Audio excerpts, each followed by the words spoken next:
দিল্লির যন্তর মন্তরে টানা ২১ দিনের অনশনের পর সমাজকর্মী ও পরিবেশবিদ সোনম ওয়াংচুককে শনিবার ভোরে সফদরজং হাসপাতালে নিয়ে যায় দিল্লি পুলিশ। পুলিশের দাবি, দীর্ঘ অনশনের কারণে তার শারীরিক অবস্থার অবনতি হচ্ছিল। চিকিৎসকদের পরামর্শ মেনে তাকে হাসপাতালে ভর্তি করা হয়েছে। অন্যদিকে ওয়াংচুকের সমর্থকদের অভিযোগ, তাকে জোরপূর্বক অনশন মঞ্চ থেকে সরিয়ে দেওয়া হয়েছে।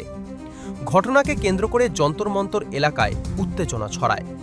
এদিকে ওয়াংচুকের সমর্থনে নতুন আন্দোলনের ঘোষণা দেওয়া হয়েছে।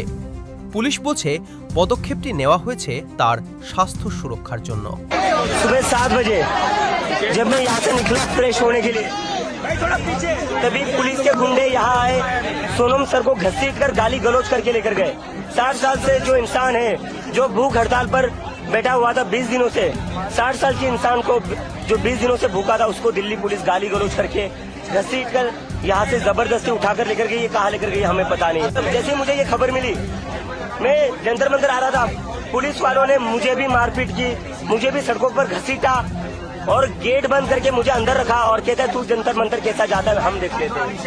मुझे भी दिल्ली पुलिस ने डिटेन कर रखा था, मेरे साथ भी मारपीट की, मुझे भी घसीटा गया रोड पर। और यहाँ पर जितने सारे स्टूडेंट्स हैं, उनके साथ भी दिल्ली पुलिस ने मारपीट की। मैं विदेश से अपने देश वापस आया था, मैं कोई क्रिमिनल हूँ?